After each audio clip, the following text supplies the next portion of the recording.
साउची भाई मर गया। तो अब कैसा मर गया, इसकी 3 सूरतें हैं।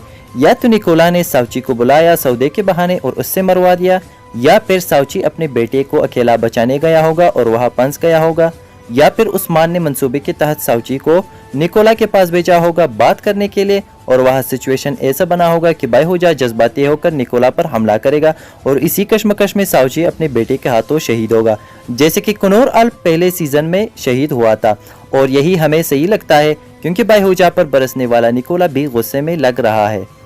एक सूरत हाल ये भी हो सकता है कि साउची जिंदा हो, क्योंकि साउची की शहादत उसके बेटे के बाद होगा और इनागुल कला फतह करने के दौरान होगा, लिहाजा ये नामुमकिन मालूम होता है कि मोहम्मद बुज़दाग तारीख़ में इतनी बड़ी तब्दीली लाएगा।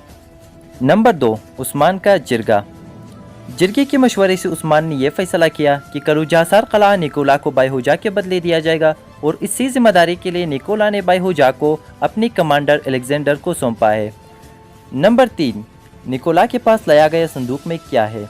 तो दोस्तों, उस्मान वो शख्स नहीं कि बिना किसी मंसूबे के कोई फैसला करे, और इसी वजह से हमें लगता है कि अलेक्जेंडर जब बायहुजा की तस्लीमी देने और कलई की तस्लीमी लेने जाएगा तो रास्ते में गांठ लगाकर बायहुजा को छुड़वा दिया जाएगा और संदूक में अलेक्जेंडर का सर निकोला के लिए भेजा जाएगा।